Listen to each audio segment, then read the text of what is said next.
Bonjour à tous. Un nouvel élan de solidarité dans le Jura avec le Téléthon. La mobilisation a commencé hier à Champagnole et se poursuit aujourd'hui. Des actions pour soutenir la recherche et trouver des solutions pour les personnes atteintes de maladies génétiques rares.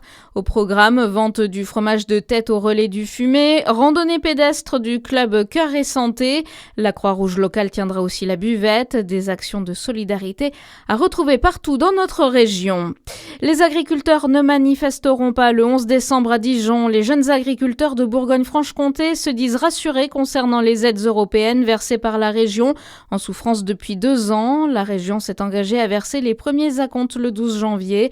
En revanche, les éleveurs manifesteront lundi contre la gestion de la dermatose nodulaire bovine.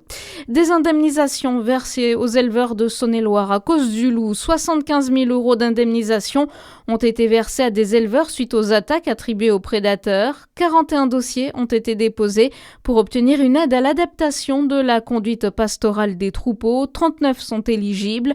Ils représentent une aide de 144 421 €. Frédéric Péchier a montré un autre visage hier à Besançon. Contrairement à ses précédents interrogatoires, il n'a éludé aucune question. Il s'est autorisé aussi au passage quelques mises au point pendant son dernier interrogatoire devant la cour d'assises du Doubs dans son procès pour 30 cas d'empoisonnement, dont 12 mortels. Dans votre actualité également, les députés ont aussi voté plusieurs amendements hier. Sans surprise, ils ont rétabli la suspension de la réforme des retraites dans le budget de la sécurité sociale. Ils ont aussi rendu obligatoire la vaccination contre la grippe des soignants libéraux et des résidents dans les EHPAD. Et puis une retraite sportive annoncée par Alizé Fricon de Mouge, l'emblématique handballeuse de l'ESBF, a choisi juste avant ses 32 ans, à l'été 2026, de terminer sa carrière. Bonne journée sur Fréquence Plus.